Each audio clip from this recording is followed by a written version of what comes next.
इतिहास में पुरस्कार देने के संबंध में कृपणता का एक व्यंग्यात्मक प्रसंग औरंगजेब के संबंध में आता है। औरंगजेब की ख्याति तो थी कृपणता में, बहुत ख्याति। अतः एक कवि ने सोचा कि अगर दरबार में मैं जाऊं, कविता सुनाऊं, तो कुछ ना कुछ तो देना ही पड़ेगा। इसलिए जब दरबार में कविता सुनाई तो औरंगजेब ने मुस्कुरा करके कहा, कवि महोदय, तुमने बहुत अच्छी कविता सुनाई, अतः मैं हाथी पुरस्कार में देता। सभा वाले वाह वाह वाह करने लगे कि कितने उदार हैं बादशाह,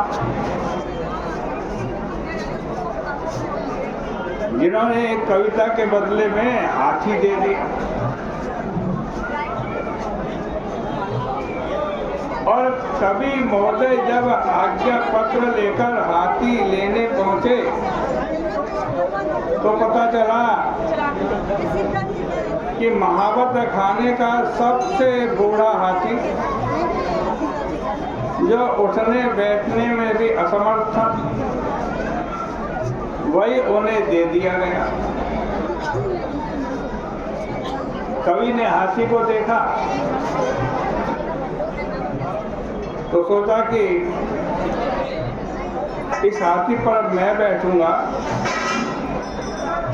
या यह हाथी मेरे ऊपर बैठेगा, क्योंकि बैठने का सुख तो मिलेगा नहीं, बल्कि दिन रात इसको खिलाने की चिंता करनी पड़ेगी। किंतु कभी वापस लौटकर दरबार में आए तब उन्होंने पुनः एक व्यंग्यात्मक कविता करते हुए कहा कि ऐसा ऐतिहासिक हाथी मुझे मिल गया जिसे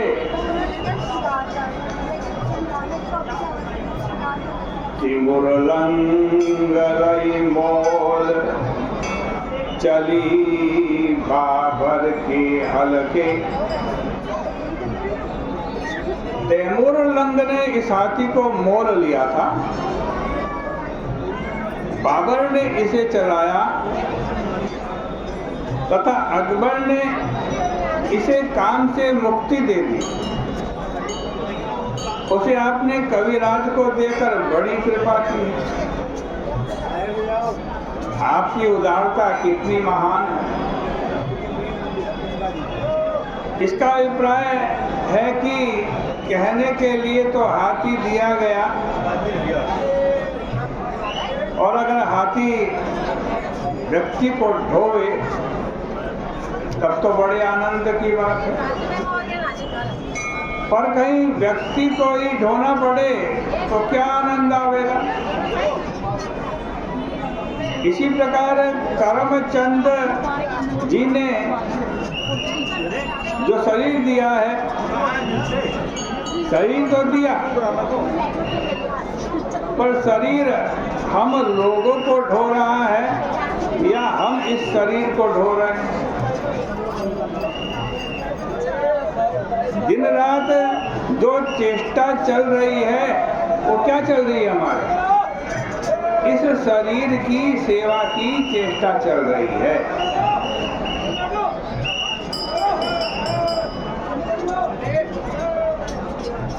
इस शरीर की सेवा की हम इस शरीर की सेवा करते हैं या शरीर हमारी आत्मा की सेवा करता है। तो भाई शरीर की सेवा पाकर जीव को यदि सुख मिले तब तो इसको पाने का आनंद है, पर हमें दिखाई यह देता है कि जीव ही शरीर की सेवा में लगा हुआ है। और यही देखकर गोस्वामी जी ने कहा ये करमचंद जी ने जो दान दिया,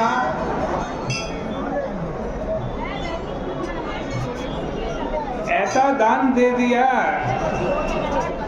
कि ना तो हम इसे बदल सकते हैं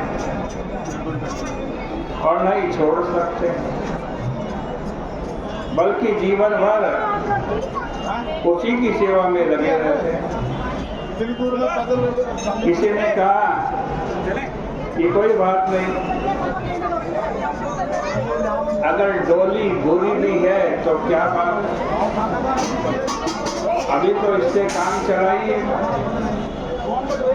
गोस्वामी जी ने कहा कि अभी तो इसका पूरा वर्णन और सुन लीजिए, क्योंकि जो डोली होती है उसमें ढोने वाले लगाए जाते हैं। कितने? या तो 2 लगाए जाते हैं या 4, एक आगे एक पीछे, या 2 आगे 2 पीछे। किंतु यह जो डोली करमचंद जी ने दी है,